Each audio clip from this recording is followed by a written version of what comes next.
Presentamos el panel La construcción del diálogo en el aula, trabajo cooperativo, a cargo de Daniel Gentile y Daniel Stigliano.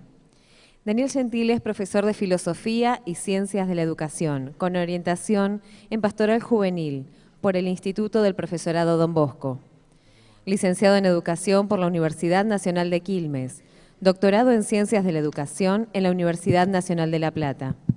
Es coautor del libro Enseñar y aprender en grupos cooperativos, publicado por la editorial Novedades Educativas, y de Dispositivos y estrategias para el trabajo grupal en el aula, editado por Homo Sapiens. Entre otros títulos, participó con carácter de expositor en varios congresos de educación nacionales e internacionales. Ejerce la docencia desde el año 2000 en diferentes escuelas de enseñanza media e institutos técnicos superiores. Fue secretario académico del Instituto de Formación Docente Continua San José del Mundo Nuevo. Actualmente es profesor de Filosofía General de la Ciencia y de la Técnica en el Instituto del Profesorado de la Universidad Tecnológica Nacional. Es ex asesor pedagógico de escuelas de enseñanza media del Gobierno de la Ciudad de Buenos Aires y actual asesor pedagógico de la Dirección de Educación y Trabajo del Ministerio de Educación de la Ciudad Autónoma de Buenos Aires. Es miembro honorario de la Asociación Mexicana de Metodología de la Ciencia y la Investigación. Es cofundador secretario académico del Centro de Investigación y Posgrado para el Aprendizaje y el Desarrollo, CIPAD, especializado en el perfeccionamiento docente y la investigación educativa desde una perspectiva cognitivista. Daniel Stigliano es profesor en Química por el Instituto del Profesorado de la Universidad Tecnológica Nacional, licenciado en Educación con orientación en Diseño, Coordinación y Evaluación de la Enseñanza por la Universidad Nacional de Quilmes, diplomado superior en Ciencias Sociales con mención en Gestión Educativa por la Facultad Latinoamericana de Ciencias Sociales, diplomado superior en Ciencias Sociales con mención en Constructivismo por la Facultad Latinoamericana de Ciencias Sociales, magíster en Psicología Cognitiva por la Universidad Autónoma de Madrid, magíster en Psicología Cognitiva y Aprendizaje por la Flaxo, doctorado en Ciencias de la Educación por la Universidad Nacional de La Plata. Es coautor con el licenciado Daniel Gentile del libro Enseñar y aprender en grupos cooperativos, editado por la editorial Novedades Educativas, y de Dispositivos y estrategias para el trabajo grupal en el aula, de editorial Homo Sapiens. Participó con carácter de expositor, coordinador de mesa de trabajo y moderador en numerosos congresos de educación nacionales e internacionales. Es secretario pedagógico en Academia Pontificia de las Ciencias, Escolas Ocurrentes. Bueno, gracias. Buenos días a todos. Vamos a empezar con la presentación. Nos gusta mucho trabajar con citas célebres, ¿no? Esta es muy conocida, pero cuando la encontramos con Daniel no lo era tanto, hace unos cuantos años. Dime y lo olvido, enséñame y lo recuerdo, involúcrame y lo aprendo, ¿no? Decir, enseñar, involucrar. 3 pasos que hay que dar necesariamente para que un aprendizaje sea significativo, o sea duradero en el tiempo, sea comprendido por los chicos en el aula. Y después de tanto currículum en donde uno se pone un poco colorado, sencillamente les digo esto.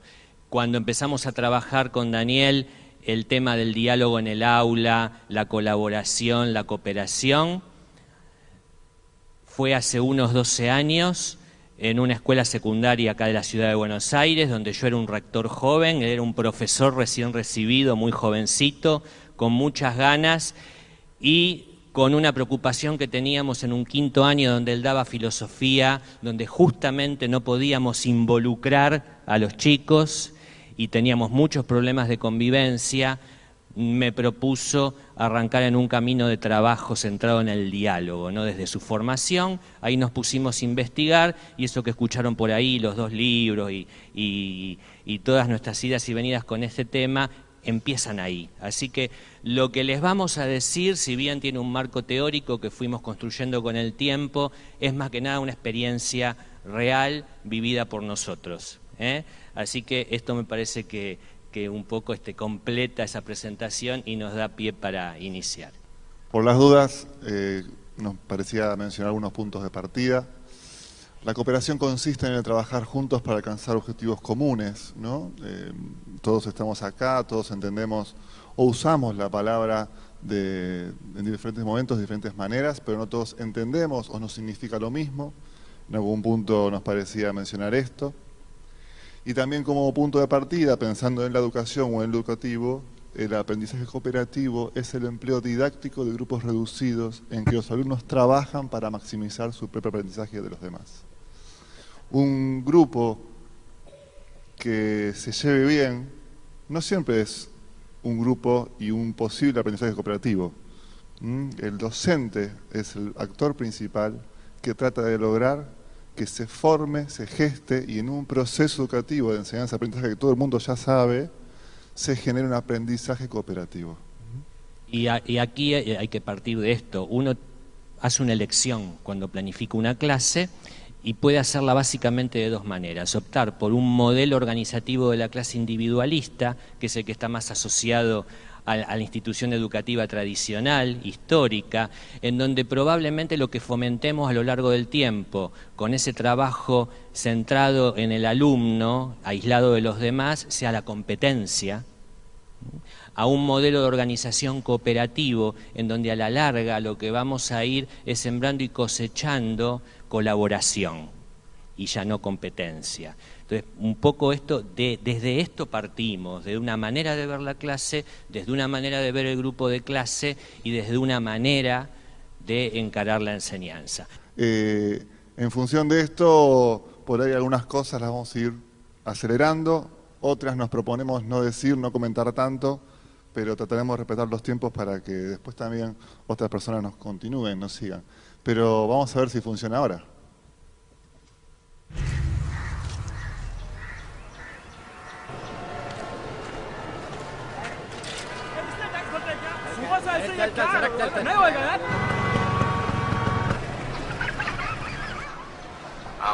Sir आपके लिए उस पार कार का इंतजाम किया है sir. Sir आइए सर। ये चल चल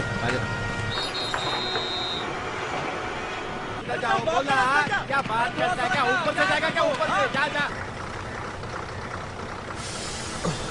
गया main show. I hate this country. कुछ करो ना। मैं वहां जाके क्या उखाड़ लूंगा?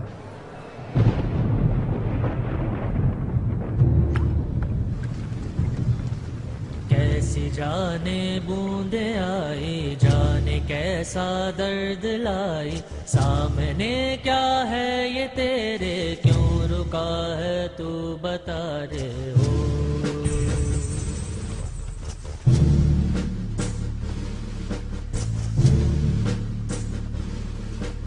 कौन तुझको पार लेगा, कौन होगा वो मसीहा, जिसे तू ढूंढता है वो ही है तू वही है।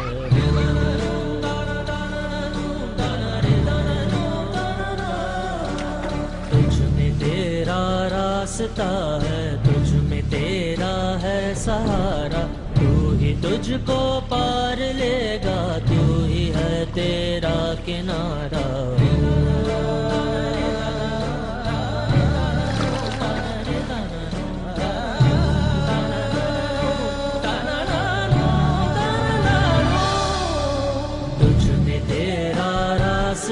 है तुझ में तेरा है सहारा, तू ही तुझको पार लेगा, तू ही है तेरा किनारा। जिसे ढूंढता है तू ही रे, तू ही रे, तू ही रे तेरा मसीहा हो।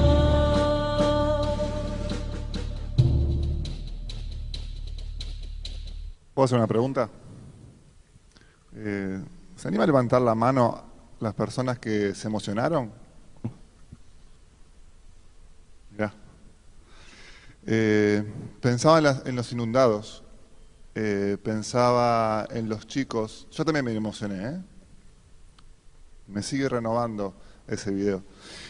Pensaba en los chicos, principales actores de nuestras aulas, y pensaba que cuando uno se emociona ante algo así, de corte cooperativo, saquémosle Hollywood, saquemos propaganda de liderazgo o lo que quieras vender, correte de ahí.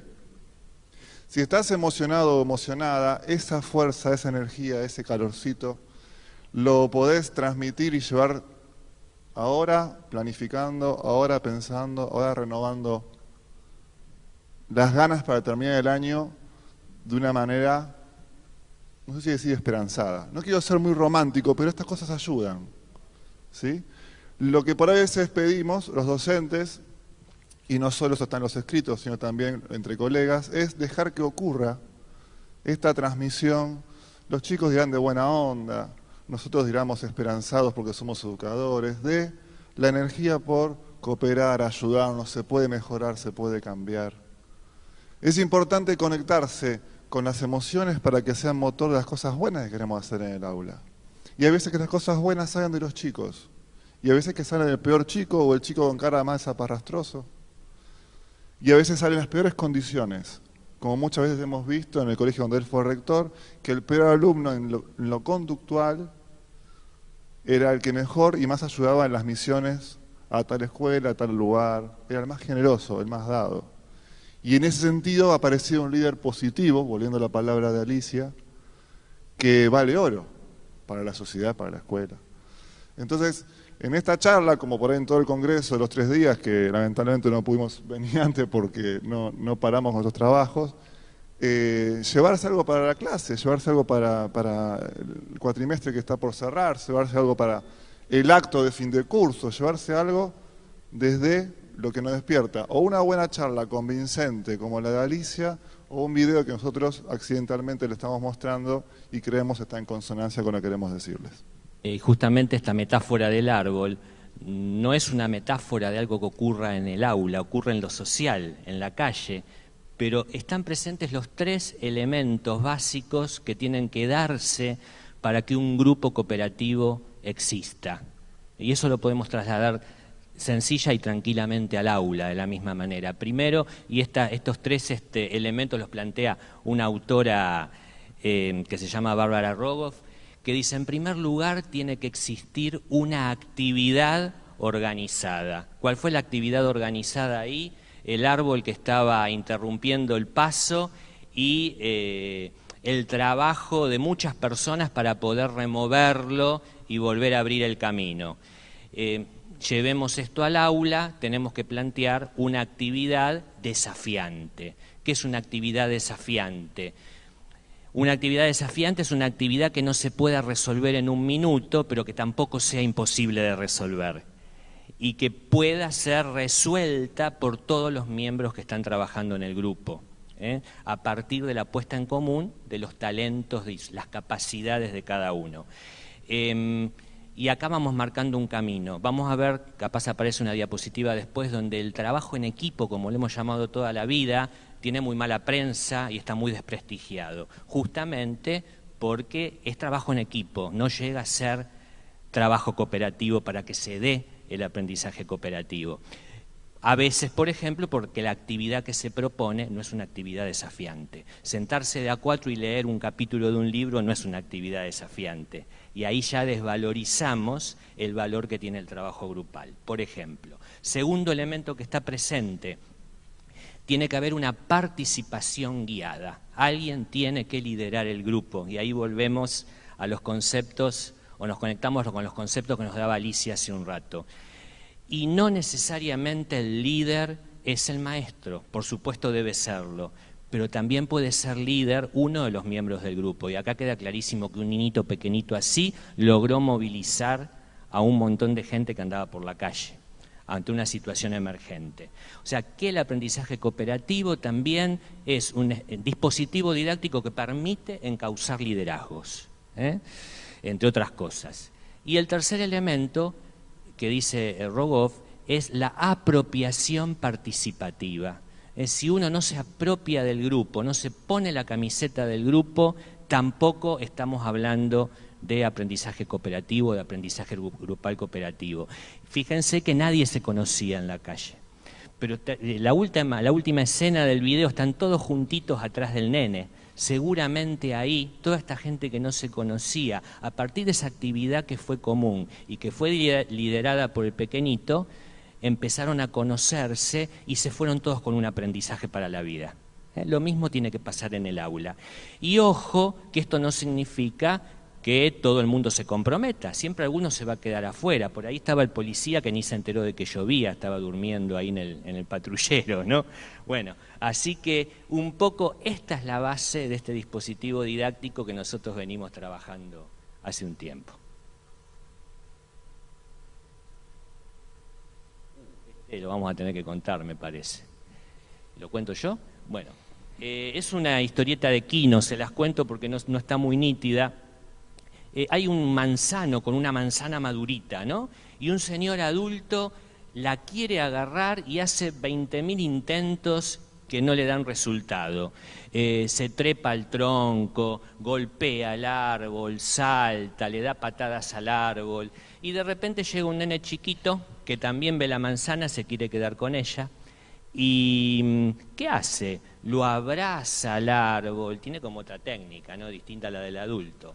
Saca la cantimplora y lo riega y hay un momento en que la manzanita cae y le cae justito en la mano y se la va comiendo. Mientras tanto, en la última escena, el señor adulto se queda con el globito de quedarse pensando y lo ve alejarse un poco así, hubo como un cambio conceptual, ¿no? Que hablábamos hace un rato del tema ese. Entonces, un poco nosotros que estamos acostumbrados a trabajar en taller, hoy nos cuesta un poco esto de hablar nosotros solos y que ustedes no puedan participar tanto, pero generalmente hacemos una cosa participativa, pero en ciernes, ¿qué significa esto, no? Que en un grupo cooperativo y siempre que estemos en presencia de otro, el contacto con el otro te transforma. Uno no puede salir igual sin haber aprendido algo nuevo una vez que estuvo con otro. Y acá hay dos, pero en un grupo puede haber 3, puede haber 4, puede haber 10, la cosa se enriquece mucho más. Uno cuando tiene un problema así que lo preocupa muchísimo en su vida, seguramente lo primero que hace es ir a juntarse con un amigo y probablemente el amigo con una palabra que le diga le cambia la mirada y le cambió a uno todo el estado de ánimo y se va, ya no es el mismo. Lo mismo tiene que pasar en lo grupal, para que se genere el aprendizaje a través de la cooperación. Parte de lo grupal incluye a veces en la enseñanza poder compartir la cátedra con un colega, que muchas veces nos cuesta.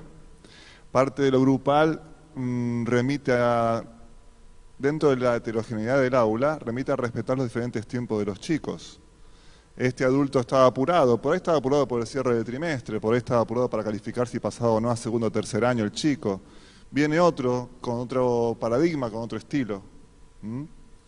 Y en este sentido, nosotros invitando también, la cooperación también incluye la participación del estudiantado, de los educandos. Por eso es que nos gusta interactuar, por eso es que traemos frases como estas, para que no solo sea una exposición, sino sea una invitación a reflexionar en conjunto, a la par. Y entonces un señor, por ahí no lo tienen mucho, Einstein, ¿le suena? Algo, ¿no? Todos somos muy ignorantes, lo que ocurre es que no todos ignoramos las mismas cosas. ¿Cuánto ayuda el uno bajarse del estrado en el aula y decir, a ver vos, ¿qué me podés contar? ¿Qué me podés decir? Contame cómo está el barrio. Yo que soy un profe de taxi, contame tal otra cosa. Poner la oreja, después, antes, durante, le enseño matemática, le enseño lengua. También tenemos otra frase. Que está bien asociada a la historieta de Quino, ¿no? Esta es de Pablo Freire, que ya lo citó varias veces Alicia. Ninguno ignora todo, ninguno sabe todo, todos sabemos algo, todos ignoramos algo, por eso aprendemos siempre. Y para entender estas dos expresiones que cambian totalmente el paradigma de lo que es enseñar y lo que es aprender, tenemos que bajarnos, como decía Daniel, de este pedestal histórico que acá lo tenemos a la fuerza, no nos queda otra porque dicen que están filmando y no nos podemos bajar, en el que realmente nos tenemos que dar cuenta que adentro del aula aprendemos todos de todos. Y esto es lo que abre el camino, inclusive hay una explicación psicológica que si nos da el tiempo después la damos, pero el maestro aprende de los alumnos aprenden del maestro y cualquier alumno puede aprender de otro alumno que esté más avanzado que él. Y esto parece obvio, pero fue ignorado por la educación sistemática y formal durante décadas. Y se complementa con esa frase de Einstein en donde él dice claramente, vos tenés un talento para esto, Marta lo tiene para otra, Daniel lo tiene para otra cosa. En un grupo, si nos juntamos los tres, ponemos esos tres talentos en común y ya somos un superhéroe. Un superhéroe porque pusimos un montón de talentos de todos a resolver una misma actividad. Pasamos. Yo no sé si se lee, Pasamos, pero bueno, pasamos. esta la pasamos porque Sí. ya algo expresamos. Vamos a hacer un intento interactivo, les vamos a proponer esto. Este cuadro de Monet, que está ahí a la vista, creo que está bastante grande la imagen. Les vamos a dar unos segundos, un minuto, para que cada uno trate de registrar mentalmente lo que ve en el cuadro. Registrar lo que ven en el cuadro. Bueno, no tenemos micrófono para ir pasando por los bancos, pero el que se atreva, total la acústica es muy buena, se atreve a decir fuerte qué ven, qué vieron. ¿Quién quiere empezar? A ver, allá atrás.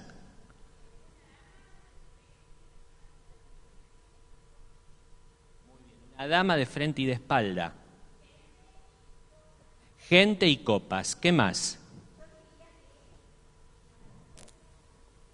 Ah, qué interesante.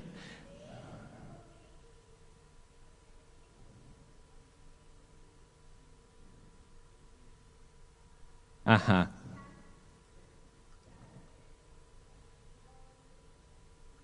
Sí.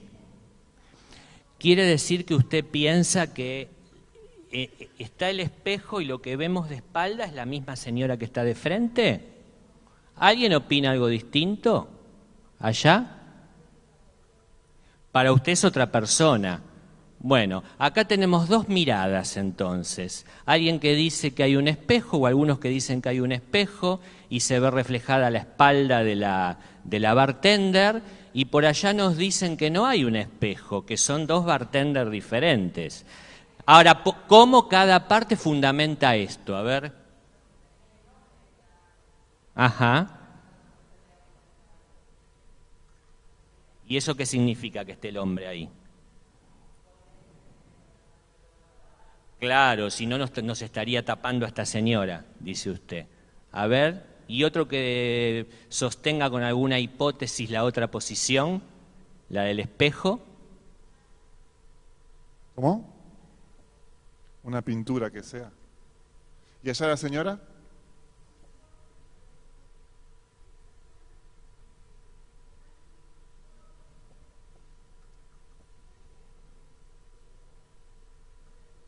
Sí, sí. Ajá. Y acá un caballero.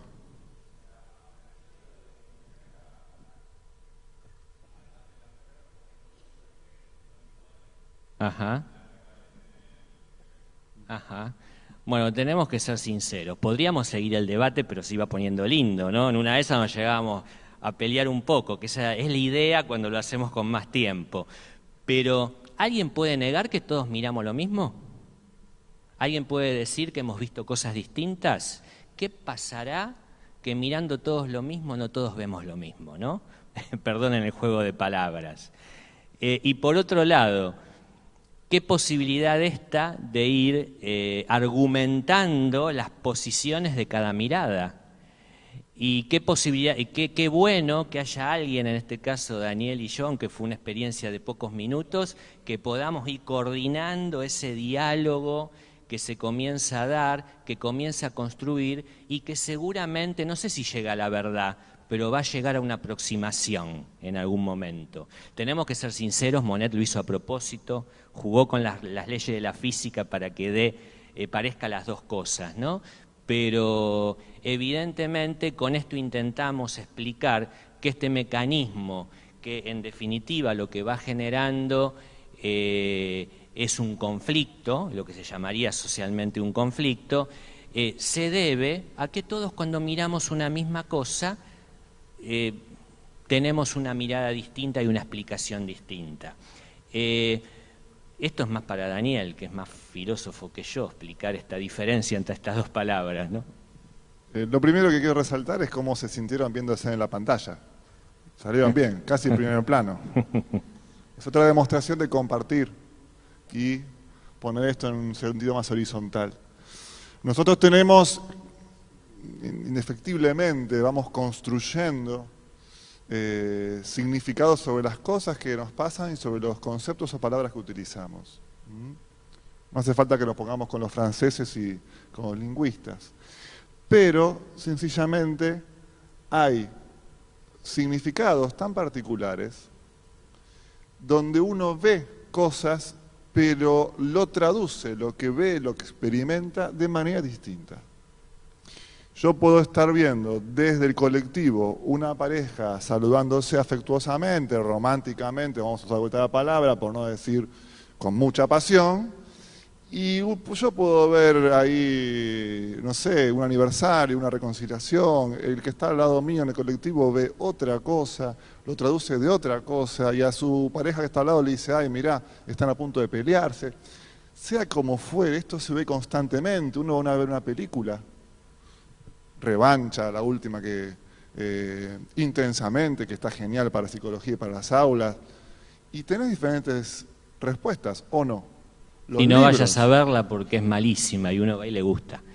Entonces, esto ocurre siempre. Estos son simples ejemplos de lo que nos sucede. ¿Esto por qué lo remarcamos? Porque para avanzar sobre un trabajo cooperativo, ya dijimos varios rasgos, hay que también saber afrontar un conflicto que es inherente a la personalidad que uno tiene, a la experiencia que uno tiene, y entonces, como pensamos desde la experiencia de vida, con las palabras que tenemos, porque cuando tenemos menos palabras pensamos de una manera, con un nivel inferior, si se puede decir así. Bueno, la cuestión es que tenemos que tener en cuenta esto. Y cuando uno agarra, analiza y dice, bueno, pero vos ¿cómo lo ves? O la directora de estudio está con los chicos que se pelearon y le dice, bueno, ya escuché una campana, quiero escuchar al otro. Estamos generando esta posibilidad. Lo que buscamos en un trabajo cooperativo, entonces, es pasar del significado personal a un sentido que sea compartido y que surja de esa ensalada de todos los significados personales. Y el cuadro de Monet puede reemplazarse por cualquier tema de clase, de matemática, de geografía, de historia, de lengua. ¿Y qué es lo que estamos haciendo desde nosotros que lideramos al grupo? Coordinamos o facilitamos el grupo, provocando un conflicto, provocando una discusión.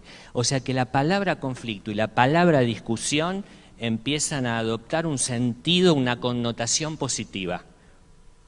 Y en ese devenir del grupo, donde vamos coordinando la discusión y el debate, nos acercamos a la respuesta. Esto es totalmente inverso a lo que ha hecho la educación tradicional. La clase expositiva, la clase en la que el eje pasa por mí y no pasa por los... Acá el eje pasa por los alumnos, pero con una fuerte intervención, un fuerte liderazgo también del docente. Y bueno, puede resultar en algunos ámbitos un poco hasta peligroso, ¿no? Diría Carl Rogers, por ejemplo, que fue uno de los que trabajó estas líneas, porque uno no sabe lo que va a pasar. Si yo soy de clase planificada, con todo pensadito hasta lo que va a pasar hasta el último minuto, acá no lo sé, porque no sé con qué me van a salir los alumnos, con qué argumentos, con qué hipótesis, si voy a necesitar más tiempo para profundizar este punto que salió de ellos y yo ni siquiera lo había previsto. Carl Rogers diría, hasta podría tornarse peligroso, una frase de él.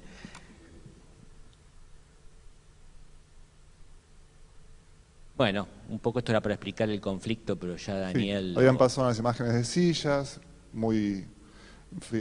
La realidad es que cuando uno se plantea algo, institucionalmente y especialmente en una escuela o trabajar un proyecto, todos sabemos que cuando planificamos está todo prolijito, se lo entregamos al director, a quien sea, pero que después cuando vamos a la realidad y queremos, que es lo que esto se hace muy poco, ¿no? En la práctica, comparamos ese proyecto original con lo que realmente pasó, sucedió, no encontramos una fotografía, ¿no es cierto? Nos encontramos con algo como lo que está acá en el segundo gráfico. Por eso, cuando queremos trabajar cooperativamente con este tipo de dispositivos en la escuela, si bien es válido el esfuerzo personal de este o aquel profesor para hacerlo en su clase, nosotros sostenemos siempre que tiene que existir un proyecto institucional. Lo que sí hemos descubierto, y se ha investigado también por otros colegas, es que cuando se trabaja de esta manera en el aula, si un profesor lo hace de esta manera y otros no, los chicos a la larga terminan pidiéndole a los demás que cambien. Así que esto también es para tener en cuenta. Para que el proyecto funcione, tiene que haber una también intencionalidad grupal de trabajar cooperativamente en el equipo docente. Si no empezamos los docentes por trabajar cooperativamente, como dice Alicia Camiloni, ¿no? Uno no puede aplicar un dispositivo didáctico con los alumnos si primero no lo vivió. Con esto pasa exactamente lo mismo. Y con las aulas pasa también lo mismo. Puede ser que parezca desordenada el aula, puede ser que parezca ruidosa, puede ser que llegar a esos consensos genere diálogos y debates. Entonces, es importantísimo poder animarse a dar este paso como de confianza hacia esa meta que es una cooperación, una mejor colaboración, una mejor convivencia, transitando lugares que si yo me quedo en el esquema antiguo de docencia, no los transito, pero la sociedad no se modifica, porque sigue haciendo lo mismo. No hay diferentes perspectivas, miradas, etc. Entonces, ¿cuál es la invitación nuestra? Por eso nos invitaron. Que desde la cooperación uno empieza a mejorar la convivencia. A veces la cooperación aparece en los ámbitos didácticos como opuesto a la competitividad. Y no está mal pensarlo así, sin entrar en cuestiones finas. Entonces, ¿por qué la cooperación está ayudando? Y porque yo estoy ayudando a que un chico muestre sus querer, diga lo que piensa, se anime a mostrarse diferente, tratemos de incluir su opinión, su perspectiva, y ya no estás en el lugar donde te dice el profesor de matemática, bueno, las divisiones de las ecuaciones, o las divisiones, perdón, de las fracciones van a ser con este único método. ¿Está bien? Avanzamos un poquito más porque el tiempo me parece que nos va sí, a esto lo vamos a ir directa. Bueno, clasificación de los grupos cooperativos. Hay dos formas básicas de trabajar. Una es lo que se llama un grupo informal. Entonces yo, por ejemplo, les digo, tenemos la frase ahí de Einstein, bueno, ahora de a dos comentan qué les sugiere esta frase. Les damos 5 minutos para trabajar y hacemos una puesta en común rápido. Ese grupo informal es muy provechoso, permite la participación de los chicos en el devenir de la clase, pero se puede usar para abrir la clase, para cerrar la clase o en la mitad de la clase para cambiar el clima y de repente si bajó la tensión volverla a subir. Y después tenemos los grupos formales de aprendizaje cooperativo que funcionan con una metodología parecida a la que usamos recién en esta discusión que empezó a comenzar acerca de lo que veíamos en el cuadro, pero que ya se extiende a lo largo de 30 a 40 minutos. Y además de la discusión, cuenta con un cierre de 5 o 10 minutos para que todos los miembros del grupo puedan expresar cómo se sintieron en ese debate, en esa discusión o en ese diálogo filosófico, como lo querramos llamar. Por ahí también es más formal porque le ponemos nota. Si ya lleva un par de semanas, ya se convierte en un trabajo áulico y entonces eso se convierte en una posibilidad de formalizar. En esos 5 o 10 minutos expresan, bueno, ¿cómo se sintieron hoy? Bien, mal. ¿Por qué ustedes hablaron tanto? Y no sé, ¿por qué te quedaste callado todo el tiempo? Bueno, ese tipo de evaluación que dejamos al final es la que permite que otra vez que vamos a retomar la dinámica, este tipo de dinámica, el que pudo darse cuenta por qué funcionó bien o no tan bien en su rol grupal puede ir haciendo modificaciones. Y este trabajo a la larga, como van viendo, no solo nos sirve para resolver actividades que tienen que ver con lo curricular, sino que implícitamente va enseñando o va construyendo internamente diferentes valores como la tolerancia, la paciencia, el respeto, el saber esperar al otro a pesar de que no esté de acuerdo. encauzar los liderazgos, porque el que habla mucho, a la larga va a seguir siendo líder, pero va a dejar hablar a los demás. Y el que no habla nada, porque es tímido, tal vez no deje de ser tímido, pero se va a atrever y va a participar del debate. Es de este modo donde vamos trabajando las emociones. Y ojo con esto, porque acá como hay un liderazgo y una intervención del docente, aunque no lo parezca, dando a su vez una participación muy grande y de mucha autonomía a los alumnos, acá evitamos el conflicto o lo que llamamos los problemas de convivencia, y es exactamente lo mismo que pasa cuando se juega. En el nivel inicial se debería jugar en todos los niveles, no hasta en la universidad, aunque ya estamos dando pasos grandes con eso. Pero en el nivel inicial donde se juega, uno dice a veces, pero ¿qué pasa que conmigo, papá, ¿no? Con un hijo o dos nada más, me hacen un escándalo, capricho de esto, se portan mal y la maestra está con 20 y todos andan? Bueno, el juego tiene reglas. Y si uno está ocupado en cumplir las reglas del juego, no tiene tiempo para otra cosa. Se ocupa en eso, y si logra involucrarse y ponerse la camiseta del grupo, más aún, se completa la fórmula. Lo mismo pasa con este tipo de dispositivos cooperativos, donde hay una forma de hacer las cosas. Bueno, y este tipo de dinámica, como la que hicimos recién, es lo que se llama comunidad de diálogo y encuentro o comunidad dialógica. Que ustedes me dirán, ¿y cómo lo hacemos en matemática? Y podés dar un problema, pero no hace falta obligar a hacerlo por el procedimiento que hicimos en clase. Que expliquen cómo pueden llegar a ese resultado, que como es matemática tiene que ser uno nada más, pero por distintos caminos, y que puedan debatir ¿por qué yo fui por este camino? ¿Por qué fui por este? ¿Por qué no está tan bien el que elegiste? ¿O por qué está correctamente fundamentado? Por ejemplo. Y la educación por problemas puede también servir un paralelo con esto, puede ayudar no a resolverlo solamente en el escritorio cada uno, sino a ver qué problemas o cómo solucionar esos problemas. La educación por proyectos, ya lo decía Freinet, otro francés, también puede ayudar a estos mecanismos. En este sentido, por ahí ya son 11:30. También esto pasa cuando uno trabaja con colegas. Esto pasa cuando trabaja con colegas. Un paréntesis. Fuera de cámara, mentira. Cuando uno trabaja con colegas, está acostumbrando y forzando el cooperar constantemente y constantemente adecuarse y estar bajo un mismo objetivo, dando o exponiendo algo. Es un ejercicio muy interesante de hacer, y piensen si no, ¿por qué nos cuesta tanto a muchos docentes generar esa cátedra compartida? No digo ayudante de cátedra, ese casi explotado de la UBA. En los malos ejemplos, en los buenos funciona muy bien, ojo al piojo. Pero piensen en lo cotidiano, la cantidad de docentes. Ahora en la Capital Federal, profesor por cargo, muchos se niegan a compartir cátedra.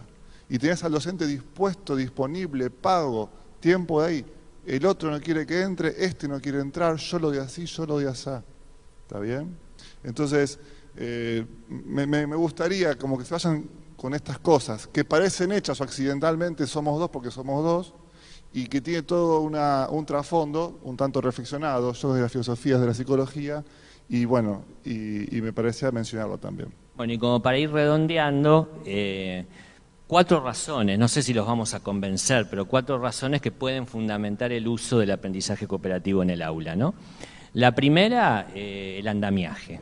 Por todo esto que decíamos, hago un paréntesis acá, pero esa es una de las técnicas privilegiadas para trabajar la inclusión en el aula también, y el trabajo con la diversidad y con la heterogeneidad. ¿Por qué? Porque no lo llegan a ver, pero se acuerdan del famoso triángulo didáctico, ¿no? Maestro, alumno, contenido a enseñar. Vygotsky, ahí hay un rombo que está dibujado pero no se ve, pasó del triángulo al rombo, y en el rombo siguió conservando algunos elementos del triángulo, pero no dice maestro-alumno, dice persona 1, persona 2. ¿Por qué? Porque introduce un concepto que es obvio pero que es revolucionario para este momento. En el aula los alumnos no solo aprenden del maestro, pueden aprender de otro compañero más avanzado, y esto pasa en lo grupal. Y parece tan obvio, pero es revolucionario realmente porque cambia toda una metodología de trabajo en el aula. Por eso persona 1, persona 2 y no nada más maestro-alumno. Está el contenido, como siempre, que es esa meta que queremos alcanzar y lo que el alumno tiene que aprender, pero aparece un elemento también muy novedoso que él llama el instrumento para que el aprendizaje sea posible, la comunicación sea posible entre los integrantes del grupo, que es el lenguaje. ¿Y por qué? Porque el lenguaje sencillamente es inseparable del pensamiento y de la capacidad de pensar y reflexionar. Hoy en día, más que un test de inteligencia, nos revela más cuán inteligente es una persona, el almacén léxico que tiene en su memoria. Cuanto más palabras tenemos, como pensamos con el lenguaje que hablamos, podemos pensar mejor.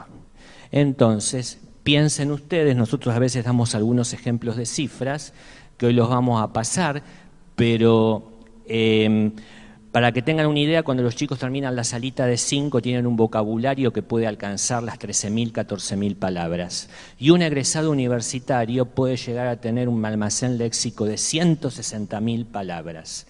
Ese chico que terminó, capaz no pudo escolarizarse en la primaria y que se queda con 14.000 palabras, puede ser un Einstein en potencia y no tener ninguna afectación cognitiva. Pero como tiene 14.000 palabras para pensar nada más, que es el idioma con el que cuenta, está condenado a no poder alcanzar un desarrollo cognitivo a lo largo de la vida. Miren qué central, ¿qué queremos decir con esto? Todo lo que hagamos, enseñemos la materia que enseñemos, porque los alumnos aumenten su almacén léxico, es fundamental. Si enseñan matemática, por favor que el ejercicio no lo hagan en silencio, que expliquen en voz alta lo que hacen al mismo tiempo. Por eso, fomentar el diálogo trabaja no solamente las emociones, como veníamos, la construcción de los valores, sino también el desarrollo cognitivo. Y este tipo de dinámica lo facilita. Esto es básico, acuérdense, pensamiento igual a lenguaje.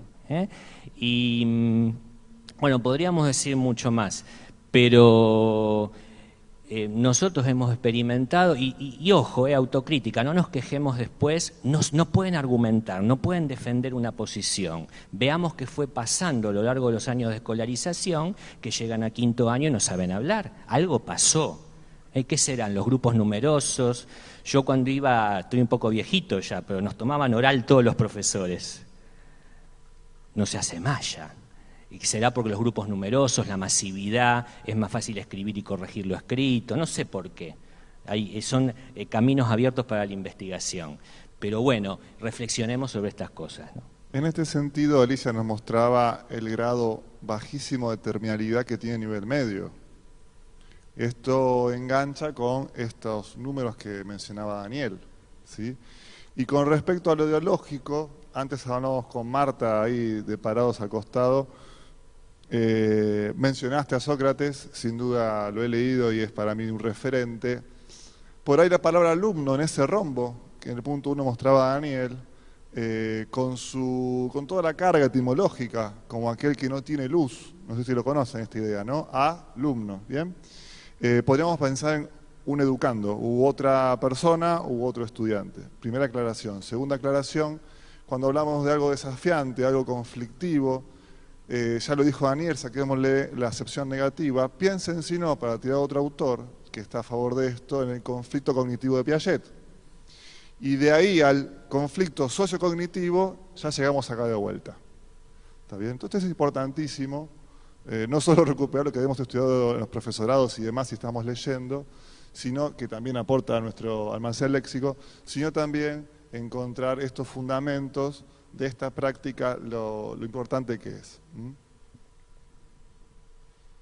Ahí están los números que mencionaba él. Bueno, no sé cuál era, nos pasamos ya a la segunda razón, pero estaba implícita que era aumentar el almacén léxico. Sí, la tercera, estimular la creatividad y la resolución de problemas. Ya hemos hablado, bueno, de esta necesidad de la actividad desafiante presente Y básicamente tener en cuenta también desde el punto de vista psicológico, bueno, la palabra inteligencia nosotros decimos una palabra coloquial, científicamente no existe, porque en realidad uno puede decir, ay, qué inteligente fulanito, pero capaz fulanito es re memorioso y gana el programa de Susana Jiménez o el Preguntados, pero lo pones a resolver un problema y tarda 3 horas, y capaz tenés uno que te resuelve un problema en 3 horas, pero no tiene nada de memoria. Entonces es una palabra que coloquialmente sirve, pero no es muy precisa. Nosotros decimos siempre que la inteligencia es la interacción de distintos procesos cognitivos, la memoria, la atención, el pensamiento, como lo querramos llamar, razonamiento, la creatividad, la resolución de problemas, la motivación, las emociones, por supuesto, presentes en medio de todo esto, la negociación de significados y sentidos, que es una forma psicológica de llamar al debate y a la discusión. Y la metacognición, que, no aparece, pensé que no estaba. ¿Qué pasa? Él tiene más desarrolladas unas que otras, yo otras, ella otras. Y esto es lo que nos va haciendo diferentes y va haciendo que los grupos de clase sean heterogéneos. Pero yo tengo que ver la forma de que como el que es muy memorioso, pero resuelve lentamente un problema, pueda también resolver problemas. Y como el que resuelve problemas rápido, pero le cuesta recordar datos históricos, pueda hacerlo también. En ese andamiaje grupal, eso es posible. Y ojo con esto que no lo dijimos, porque si no, no hablamos de aprendizaje cooperativo. El grupo lo arma el docente. No se puede armar por el albedrío de los alumnos. ¿Por qué? Porque tenemos que jugar con esta hipótesis de Vygotsky, la de la interacción y el andamiaje. Entonces yo tengo que, si armo un grupo de 4, voy a poner al más lento, a uno de los más rápidos y a 2 de los de la banda del medio. La potencialidad que se puede desarrollar ahí y el grupo ese que permanezca en el tiempo. Hay técnicas para armarlo, sociogramas, etcétera, pero hoy no podemos hablar de eso, pero eso es básico. Dicho con otras palabras, la cooperación incluye, y podríamos decir necesita, la diferencia. Si yo quiero generar cooperación entre todos iguales, puede andar bien para algunas cosas, pero para otras puede fallar. Y lo que nosotros tenemos en el aula son personas y sujetos diferentes. Y por si no nos dimos cuenta, lo que se puede generar casi naturalmente por lo que la sociedad externamente al aula provoca es una competencia interna en el grupo y tampoco sirve. La cooperación, como hay un famoso cuento de las herramientas para un carpintero y sus herramientas y las cosas que utiliza en el taller, requiere y necesita la diversidad de nuestras habilidades. Y a veces uno puede pensar desde este lugar también la cooperación y cómo armar los grupos con sus diferentes inteligencias. Así rompemos esas competencias internas. ¿Se acuerdan que le dijo lo del equipo? ¿Cuántas veces pensamos en la selección argentina? Acá hay un par de varones en que hay muchas individualidades y poco equipo o poco grupo. Bueno, en el aula puede pasar lo mismo. Entonces, no queremos formar equipo. Sí, como parte de un proceso, pero queremos la cooperación. Y ahí enganchamos con la convivencia y pensar también, ¿por qué no?, una sociedad mucho mejor. Bueno, y la cuarta razón para trabajar cooperativamente es lo que nosotros llamamos estimular los vínculos interpersonales. Y este es un punto en el que nosotros hablamos del poder de la escucha, del aprender a escuchar, de las formas de escuchar y de las formas de responder. No lo vamos a hacer ahora. Vamos a ir cerrando porque algunas cosas anticipamos a lo largo de este rato largo que nos concedieron y agradecemos. Y mientras él pasa a Filipinas y se va ubicando, porque Crono nos devora, decía un profesor mío, lo interpersonal y el escuchar y el aprender a escuchar. ¿Vieron cuando uno está hablando por teléfono y está batiendo la crema para una tarta? Y ajá, sobre todo si es tu suegra, ajá. Bueno, esto no es escuchar. O sea, me explico, ¿no? Hay diferentes niveles de escucha. Entonces, un docente tiene que ejercitar su forma de preguntar, no solo preguntar con la pregunta conocida previamente para él. Piensen cuántas veces preguntamos y cómo preguntamos en los finales. Con la respuesta en mi cabeza. ¿Cuándo fue la Revolución Francesa, señorita? Y yo que estoy preguntando, lo que yo sé como respuesta, si no, no lo preguntaría, ¿cómo lo voy a evaluar? sincerémonos. Entonces, hay que romper algunas cositas, viejas costumbres, no todas son malas, que ayudarían a esta cooperación, a este lugar, la pregunta abierta, el diálogo. Es importante.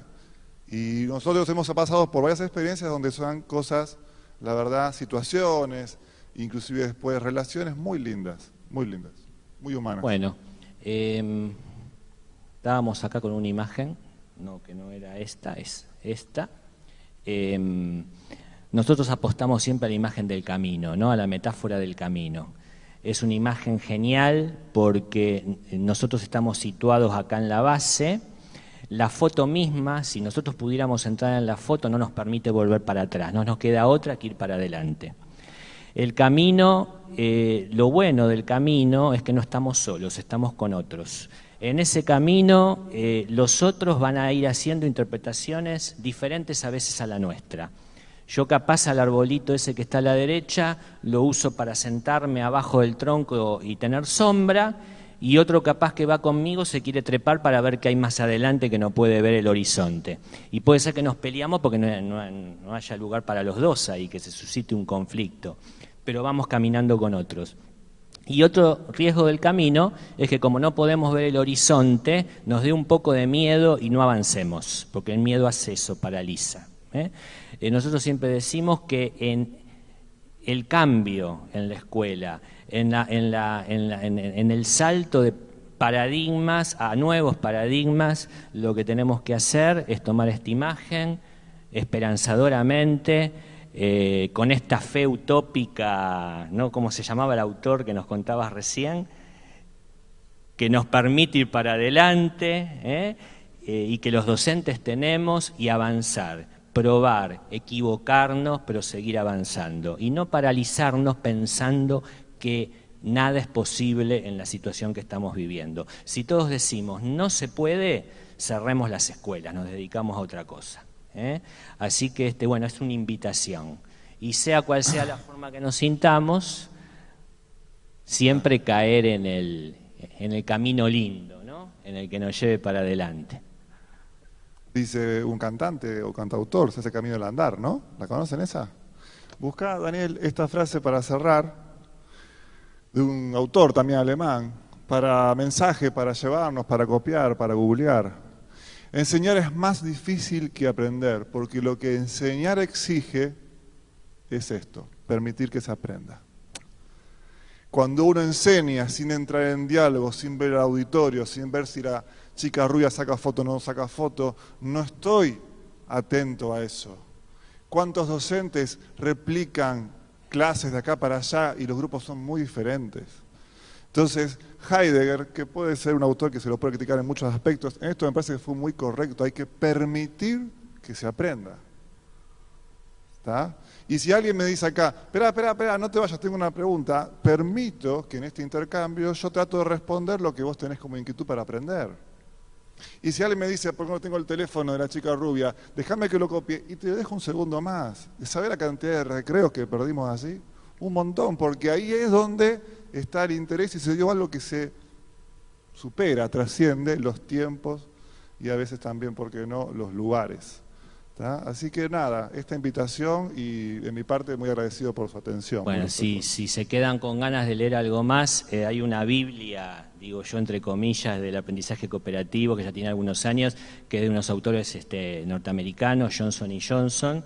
Y después, bueno, ya más humildemente, nosotros con Daniel tenemos el Enseñar y Aprender en Grupos Cooperativos, que hace como una introducción al tema, con algunas propuestas de clase, y otro más reciente, Dispositivos y Estrategias para el Trabajo Grupal en el Aula, en donde hay más de 100 actividades para hacer con los chicos, clasificadas según las distintas líneas cognitivistas de enseñanza, y hay como 20 actividades para trabajar la cooperación y la colaboración con los maestros en reuniones de personal, todas probadas y funcionan, hasta los hacemos llorar un poco para provocar el conflicto cognitivo.